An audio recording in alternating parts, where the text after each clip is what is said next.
ദൂരെ വെൺമലയിൽ സൂര്യൻ പൊന്നണിയും നേരം കണ്ടുണരാൻ പോര്. കാറ്റിൻ ഗതിയറിയാതോരോ വഴികളിലും പോകാൻ നീയുണ്ടിൽ പോര്. പേമാരിക്കോളും വന്നേ കാറിൻ കലമേലെ കണ്ടേ. പോളണ്ടിൽ നമുക്ക് ഇങ്ങനത്തെ സൈക്കിളും കാര്യങ്ങളൊക്കെ ഒരുപാട് കാണാം. ഇവിടെ ലോക്കൊക്കെ ചെയ്തിട്ടൊക്കെ ഉണ്ട്. ആപ്ലിക്കേഷൻ ഉപയോഗിച്ച് കഴിഞ്ഞാൽ നമുക്കിത് ലോക്ക് അൺലോക്ക് ചെയ്യാൻ പറ്റും. ഇത് ഓപ്പൺ ചെയ്യണത് എങ്ങനെയാണെന്ന് വെച്ച് കഴിഞ്ഞാൽ വേറെ കൊടുത്തിട്ടുണ്ട്, അത് നമ്മൾ സ്കാൻ ചെയ്യണം.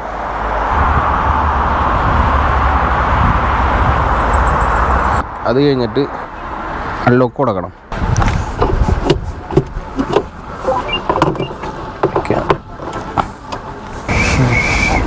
റൈഡ് ഇവിടെ എൻഡായി കഴിഞ്ഞ് കഴിഞ്ഞാൽ ബാക്കിലത്തെ ഈ ലോക്കിൻ്റെ ഈ സംഭവം കൊടുത്തിട്ട് നേരെ ഇതിലോട്ട് വെച്ച് ലോക്ക് ചെയ്യണം. നമ്മൾ ആപ്ലിക്കേഷനിൽ റിട്ടേൺ ചെയ്യുന്നത് കാണിക്കും. ഇങ്ങനെയാണ് ഈ ഇലക്ട്രിക് സൈക്കിൾ ഓടിക്കണേ.